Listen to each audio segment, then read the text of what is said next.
Hello, I am Yusuf Gamdi, meeting with Dr. Wainwright, Associate Professor in Bicultural Bilingual Studies at UTSA, and the author of the book Foundation for Teaching English Language Learners.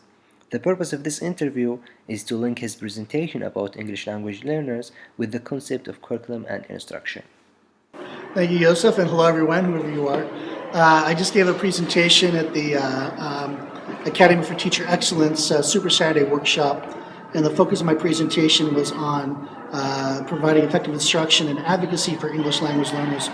So obviously this has a clear connection with curriculum instruction because when we talk about curriculum instruction, the key issue is how do we make the curriculum accessible to all students. And so my focus is, of course, is how do we make that curriculum accessible to English language learners. When we talk about English language learners specifically, we're talking about students who speak another language at home and are not yet, however the state defines fluency in English based on whatever assessments they're using. So here in Texas, for example, 15% of the students are English language learners. And we have the fourth largest ELL population in the entire country. Most of the ELL students in Texas are Spanish speakers, but we have over 75,000 students who also speak 120 different languages. And so we have students from all over the world in our classrooms. And so a big challenge, of course, is how do we provide instruction to the students when they're not yet fluent in English. There's two ways, of course, that can be done. The first way is if we provide a bilingual program. And so a lot of curriculum instruction issues look at program models. And there's lots of excellent bilingual program models such as dual language, transitional bilingual education, developmental bilingual education, and others.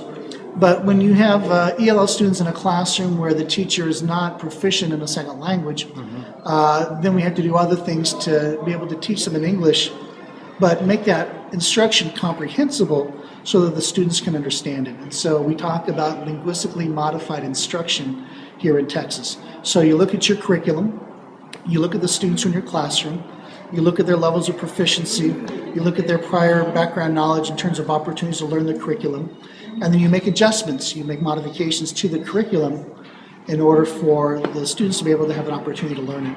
And so in my presentation today, I didn't get into a lot of the details about how those modifications can look, but there's several excellent models out there. For example, the Sheltered Instruction Observation Protocol provides 30 specific points or strategies of things that teachers can use to make those kind of modifications. I have my book that I've written. It's called Foundations for Teaching English Language Learners, Research, Theory, Policy, and Practice. In that book, I outline several strategies that teachers can use for reading, writing, listening, and speaking, and then across the content areas of math, science, social studies, PE, art, and music, specific things that the teachers can do to make those modifications. And I think this is important because if we look nationally and also within our state, there's a huge gap in the performance between English language learners and all other students. And really the bottom line comes down to curriculum and instruction. If we're not making those modifications for the students, then they're not going to have the opportunity to be successful in our classrooms. Thank you. Thank you so much.